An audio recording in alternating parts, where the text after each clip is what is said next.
Hello and welcome. You're watching NDTV 24/7. I'm Osama Shah. Prime Minister Modi, he's arrived in Kerala Kerala is set to get a multi-purpose seaport. Prime Minister Modi, he is going to inaugurate the Vizhinjam seaport. Meanwhile, the pictures that you can see on your screen, Prime Minister was received by the Chief Minister of Kerala, Pinarayi Vijayan, and the Prime Minister Modi will inaugurate the Vizhinjam International Deep Water Multi-Purpose Seaport, which is worth rupees 8,900 crore on the 2nd of May, according to a press release. Now, according to the release, it is the country's first dedicated container transshipment port, representing the transformative advancements being made in India's maritime sector as part of the unified vision of Viksit Bharat.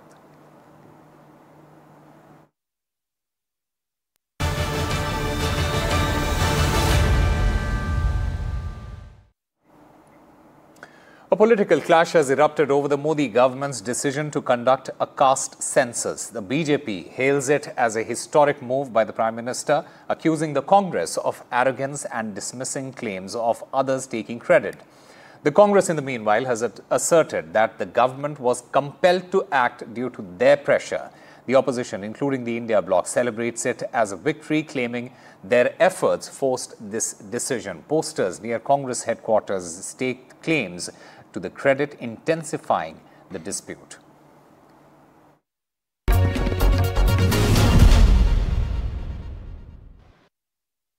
Well, joining with me is Union Minister G. Kishan Reddy. Sir, the CCPA yesterday announced that there will be caste enumeration as far as the forthcoming census is concerned.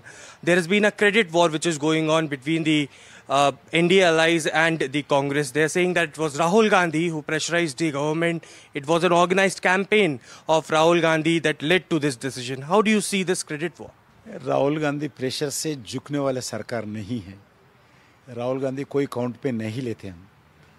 Rahul Gandhi का party 3 states में है। 3 states जब भी चुना हुआ हारने वाला party है, इसलिए हम एक कमिटमेंट के साथ काम करते हैं। 2010 में जब पार्लियामेंट में चर्चा हुआ, 2011 में जो सेंसस होने वाला था मनमोहन सिंह जी पे, जब भी एक डिमांड था क्या सेंसस होना चाहिए। जब पार्लियामेंट में जितने भी डिस्कशन था, उस डिस्कशन में भारतीय जनता पार्टी की तरफ से क्या सेंसस के लिए जब भी डिमांड किया 2010 में, हमारे विपक्ष के नेता पार्टी के सीनियर लीडर सुषमा स्वराज ने स्वयं केंद्र सरकार को चिट्ठी लिखे क्या सेंसस करना चाहिए। इसीलिए हम कोई नया डिमांड नहीं है, कोई राहुल गांधी डिमांड से करने का नहीं। मैं राहुल गांधी से पूछना चाहता हूँ, 60 साल आप लोग राज किया है, आपके समय पे बहुत बार सेंसस हुआ है कांग्रेस के ज़माने में, कभी क्यों नहीं किया? डिमांड आने के बाद क्यों नहीं किया? हमारा पहली बार हमारा सरकार आने के बाद सेंसस हो रहे, हम पहले निर्णय किया है, इसीलिए आपको कोई बात करने का अधिकार नहीं है।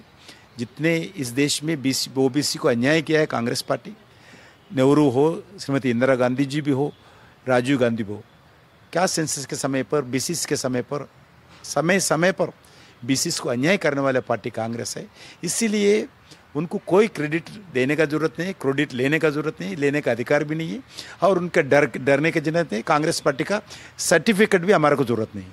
मैडम, केंद्र सरकार ने कास्ट सेंसस को हरी झंडी दे दी और आपने लंबे समय से इसकी मांग कर रही थी, आपने इसको लेकर बहुत संघर्ष किया, जमीन पर उतरी। अब जब सरकार ने इसको लेकर हरी झंडी दे दी है, तो इस पर आपकी क्या प्रतिक्रिया है? माननीय प्रधानमंत्री जी को मैं पूरे अपना दल एस परिवार की ओर से, हम सभी कार्यकर्ताओं की ओर से दिल से आभार व्यक्त करना चाहती हूँ। हमारी पार्टी की ये मांग लंबे समय से रही।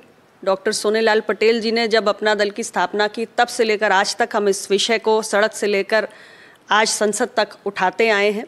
तो मुझे बहुत खुशी है, और जितना हमारा दबा कुचला वर्ग है उसके हित में एक बहुत ही ऐतिहासिक फैसला एनडीए की सरकार ने माननीय प्रधानमंत्री जी के नेतृत्व में लिया है। हम उनका बहुत अभिनंदन करते हैं।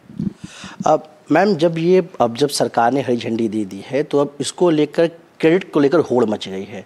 कांग्रेस हो, राजद हो, समाजवादी पार्टी हो, वो बता रहे हैं कि ये उनके दबाव में सरकार ने इसको लेकर फैसला किया है। वो इसको अपनी जीत बताते हैं, अपने नेता को श्रेय दे रहे हैं, राहुल गांधी को, तेजस्वी यादव, लालू यादव, अखिलेश यादव। इस पर आपकी क्या राय है? हमारी सरकार सामाजिक न्याय के विषय पर प्रतिबद्ध रही है इन 11 वर्षों में।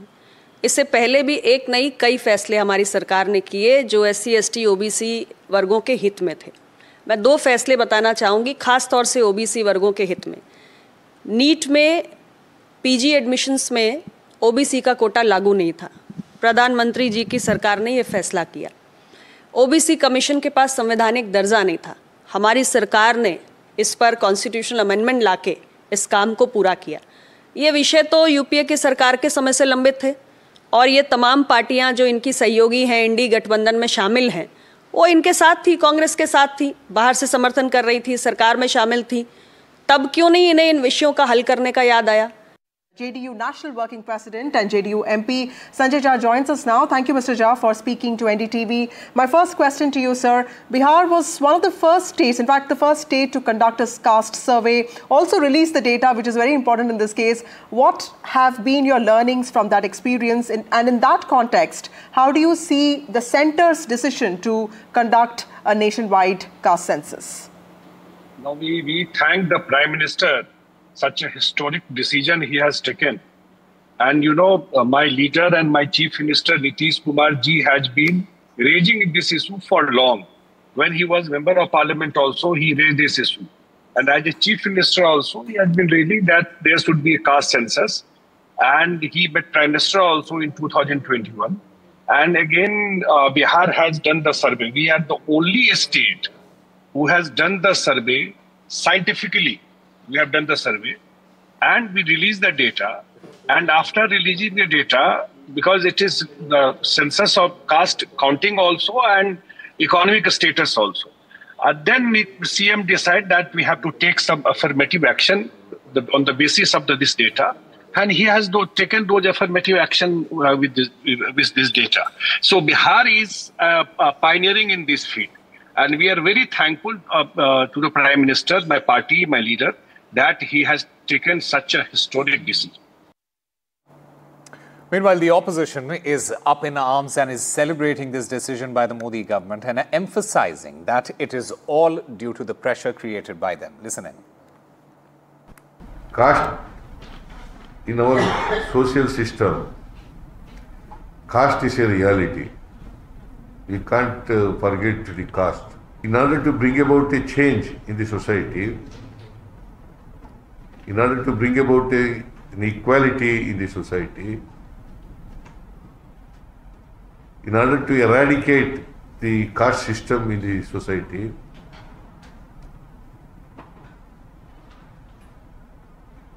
we have to conduct socio-economic and educational survey.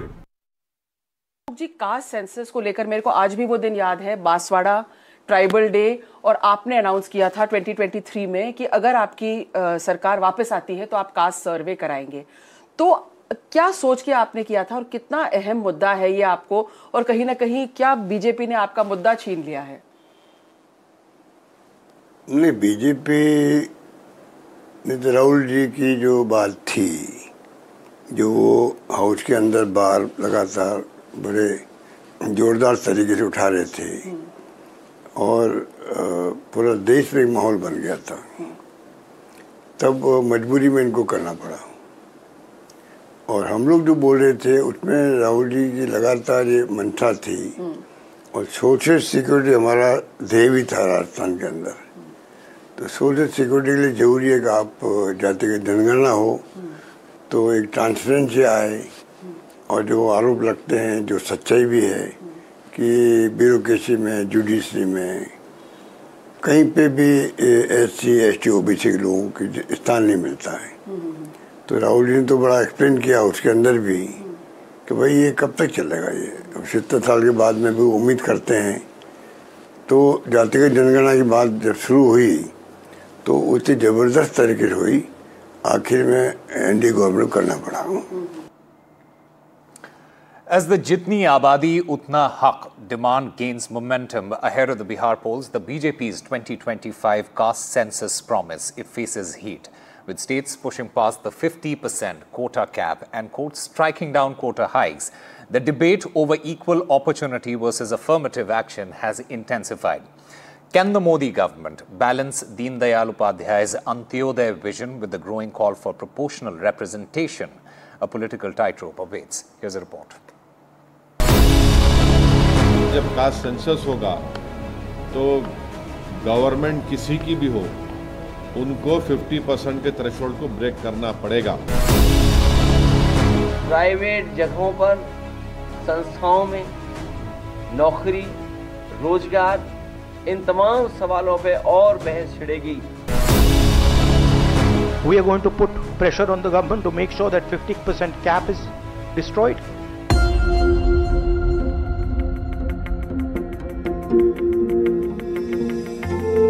The Jitni Abadi Utna Haq call, reviving ahead of the Bihar polls. The biggest challenge, perhaps, to BJP's masterstroke of announcing the caste census in 2025. It's nothing new. These are interconnected issues. You see, all of our decision is linked to each other. We never do things in the knee-jerk or in a reactionary way. Our commitment to social justice, we don't have to take certificate from Congress party. The logic of a caste survey, affirmative action reaching the last mile, forms the bedrock of Antyodaya. Deen Dayal Upadhyay's philosophy that drives the Modi government's upliftment agenda. 10% EWS quota passed in 2019 is an example, which was then challenged in court.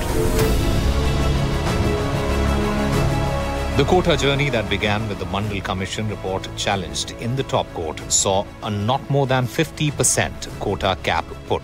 But 9 states, Chhattisgarh, Madhya Pradesh, Maharashtra, Rajasthan, Punjab, Uttar Pradesh, Uttarakhand, Jharkhand and Tamil Nadu have crossed 50% reservation.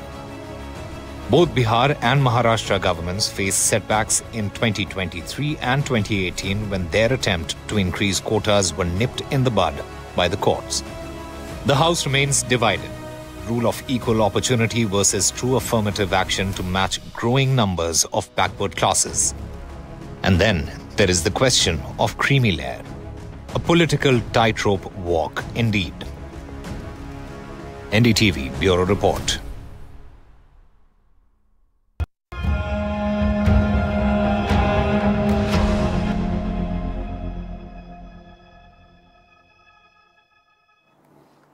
The Union Home Minister Amit Shah has issued a strong warning to terrorists following the Pahalgam attack, vowing a zero-tolerance policy. Amit Shah has declared that no terrorist will be spared, emphasizing the government's commitment to eradicating terrorism at its roots and ensuring those responsible face severe consequences. 90 के दशक से कश्मीर में जो आतंकवाद चला रहे हैं उनके खिलाफ हमारे प्रधानमंत्री नरेंद्र मोदी जी का जीरो टॉलरेंस का नीति है। हम मजबूती के साथ अपनी लड़ाई लड़े हैं और आज वो ये न समझ ले कि हमारे 27 नागरिकों का जान लेकर ये लड़ाई जीते हो। मैं सभी आतंक फैलाने वालों को कहना चाहता हूं कि लड़ाई का अंत नहीं है, एक मकाम है। हर व्यक्ति को चुन चुन कर जवाब भी मिलेगा, जवाब भी लिया जाएगा। Meanwhile, it's been 9 days since the terror attack in Pahalgam. The tension at the line of control is mounting. NDTV's Shiv Arur, he's tracking the post-attack game plan. 8 nights of ceasefire violation have taken place so far. NDTV is reporting here with due permission, but we will not be revealing any special details, even about the number of ceasefire violations that have taken place. We do have permission, however, to report that in the Kupwara sector's forward areas, where I'm standing and reporting from, ceasefire violations have taken place in the Tutmari Gali, Machhil and Tangdhar sectors. When we mention Kupwara sector, as far as the Indian Army's official statements day on day for ceasefire violations, it basically means the Tutmari Gali sector, a certain distance away from where I'm standing in Kupwara.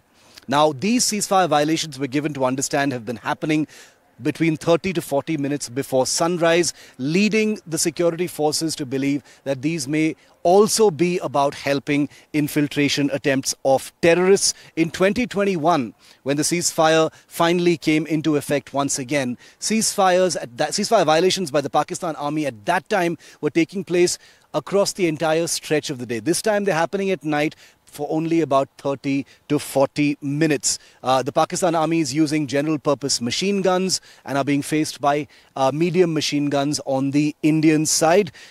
An interesting element that has been brought out, and again we have permission to report this, is part of the Pakistani mobilization. When will this small arms ceasefire violations spree, even here in the Kupwara sector, graduate into heavy weaponry? There is reason to believe that the Pakistan Army has mobilized its SH-15 self-propelled howitzer guns, which it had purchased from China just a few years ago, from deeper areas to areas closer to the line of control here in the Kupwara sector. The Indian Army, of course, is fully ready. We will not be talking even in minor detail about the Indian Army's preparations, but suffice it to say that the Pakistan Army may be intending to escalate to heavier weapons here in the Kupwara sector and elsewhere. After several months of being grounded following a series of crashes, the indigenous advanced light helicopter Dhruv is clear to resume service with the Army and Air Force. Navy and Coast Guard variants are still grounded. The water war between Punjab and Haryana has intensified. Punjab Chief Minister Bhagwant Mann, he has said that no one can take our water forcibly, and Haryana has been given water on humanitarian grounds, but it won't continue anymore. Remember, the Bhakra Beas Management Board decided to release 8,500 cusecs of water to Haryana. This move drew strong opposition from Chief Minister Bhagwant Mann, who said that he will not tolerate what he called robbery of Punjab's rights. Now, Punjab police also increased security at the Bhakra Nangal Dam. Large number of police personnel have been deployed amid the water row, amid fears of law and order problem after the BBMP's decision to release 8,500 cusecs of water to Haryana. बिल्कुल कोई पानी बूंद पानी नहीं मिलूगी, चाहे वो जो मर्जी कहते रहन। सीएम साहब ऐसे क्यों बोलते हैं? मैं अंग्रेजी बोल रहा, फिर अंग्रेजी वाले तो पट्टे हुए हैं पहला। मैं सीधा कहना साडे कोल कोई पानी नहीं हैगा, ना उम्मीद करियो। जिहड़ा कोटा तुहानू दिता है तुसीं आपदा खत्म कर लिया मार्च च, हुण कहंदे फालतू दिओ। हजे भी असीं वाधू दे रहे हां ते मानवता दे आधार ते, ह्यूमैनिटेरियन ग्राउंड ते असीं दे रहे हां कि चलो पीण नू दे दांगे असीं। The Bhakra Beas Management Board has taken in account all these arguments and has then decided that 8,500 cusecs of water should be released. Why is then Punjab creating hurdles in it? I mean, if you don't go by what the management board says, then tomorrow there will be problems as far as all these agreements go, sir. Ankit, you are telling half of the story. Okay. Bhakra Dam has 3 state governments, Haryana, Punjab and Rajasthan. Rajasthan and BJP, both are BJP ruled, and central government is BJP ruled. So if they are saying that we have done it with majority, how can they do it? As per the facts, as per the figures, 60% of the rights are with Punjab government. And in the middle of the night, last night, they convene a meeting, they decide on their own without taking Punjab into loop. What sanctity does that meeting have? So what they are doing is they are just robbing, they are just looting, they are stabbing Punjab in its back, and we are not going to allow this. Are you telling me that this meeting was convened without getting Punjab government on board? Was this meeting convened without getting Punjab government on board, sir? Yes, Punjab, yes, Punjab CM has already cleared that we don't have excess water. They had asked for drinking water, we have given it to them. But if they want it for irrigation purposes, like Punjab has been feeding the whole country since ages. When the whole country was dying, we fed the whole country. Now, how can we let this be happening that our farmers, they don't get water? And they are looting Punjab's water. Okay, Mr. Arora, one thing is what you are telling me. One thing is what you are telling me, which is happening on the ground. Like you said, that the availability of water is less than what it was last year. But the fact remains, sir, and you also understand as a politician, optics play a very important role in the messaging that any government or any political party does. At this moment, in the national capital, the BJP already has started accusing the Punjab government. They are saying Aam Aadmi Party lost Punjab, and that's why the Punjab government, which is of the Aam Aadmi Party, wants to create a crisis. They want to, in fact, hit back at the people of Delhi for not electing them. Ankit, you please yourself, by putting a hand on your heart, and your viewers, you should decide that whether I am talking on facts and figures or BJP people are talking on facts and figures. They are just accusing us. They are just doing political optics, nothing else. I am telling you the figures that they have, as per the population, they have a right on 1700 cusecs. They are already getting 4700 cusecs. So who is right? You have to decide. मान साहब, कोई काम करो, पंजाब के हित में काम करो, पंजाब के लोगों को जो अपेक्षाएं थी आपसे, उस हित में काम करो। अरे पहले तो किसानों के साथ क्या किया, फिर उनका लठ मरवा दिए। हमने गुरुओं से ये सीखा है कि अगर मेरे पास कोई अनजान व्यक्ति भी आ जाए, उसका पानी पिला करके मैं स्वागत करता हूँ। पंजाब के हमारा भाई है, मेरा घर है पंजाब, क्या हम जाएंगे नहीं पंजाब के अंदर? ये किस प्रकार की बातें कर रहे हैं? अरे पानी हमारा, अगर पंजाब प्यासा रहता है, हम अपने हिस्से का पानी काट करके पंजाब के लोगों को दे देंगे। हमारी वो संस्कृति है, हमारी वो संस्कृति है, परंतु इस प्रकार की घटिया राजनीति करके। Time for a very short break. More news and updates on the other side.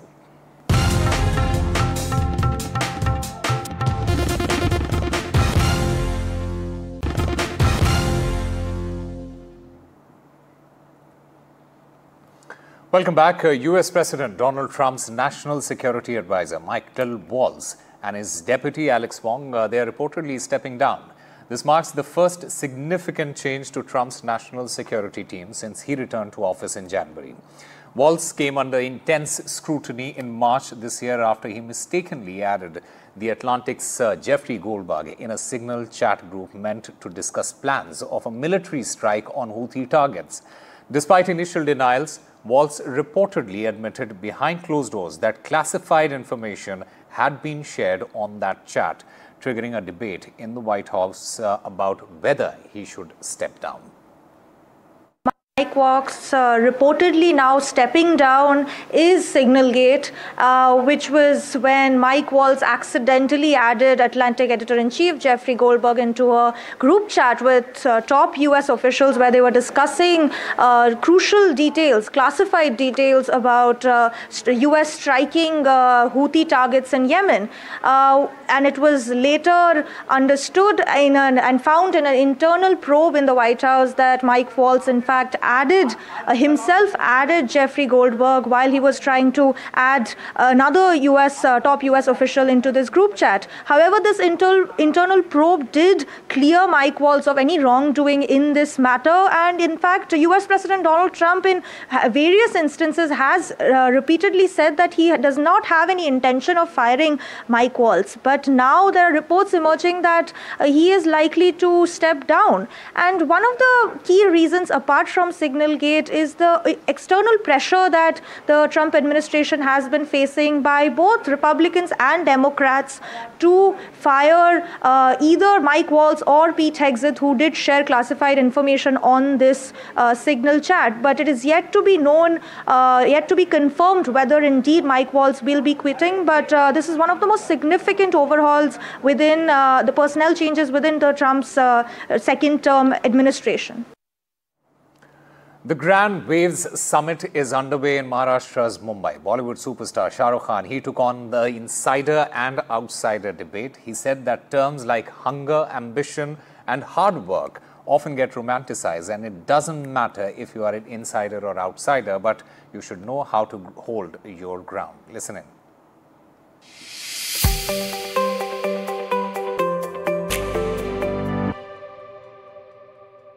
First, like to clarify, because there's a lot of discussion. Hunger, ambition, all these are lofty words, and it's wonderful to describe yourself and say कि हाँ, मैं बहुत भूखा था, मैंने बहुत मेहनत की.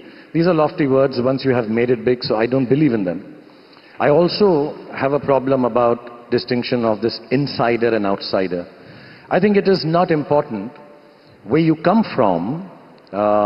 It is not important कि आप किस जगह से आए हो और इस वर्ल्ड में बसना चाहते हो. Actually, what is important is आप इस वर्ल्ड में या जो भी वर्ल्ड आप चूज करो, बिजनेस है, फिल्म्स है, पॉलिटिक्स है, आप उसमें अपनी जगह कैसे बनाना चाहते हो. What happens is most people start thinking, oh, I'm from the outside world, only the privileged will get a chance. I don't have such a distinguished background, I will not get it. So if you start wallowing in self-pity and thinking these things, you will never give your full force of energy to make a space for yourself in the world that you want to be part of. So, ऐसा नहीं है. ये जो दुनिया होती है ना जिसमें भी हम घुसना चाहते हैं, थोड़ा इनसाइड आउटसाइड सब बात करते हैं. It's like a sphere. और sphere में जगह, actually let me also tell you, this world, whichever world you want, does not give a damn about you. It does not make you very insignificant. उनको कोई फर्क नहीं पड़ता दीपिका कहाँ से आई, शाहरुख कहाँ से आया, करण कहाँ से आया, ये फिल्मी है, नॉन फिल्मी है, गरीब है, अमीर है. बट आपकी चॉइस है.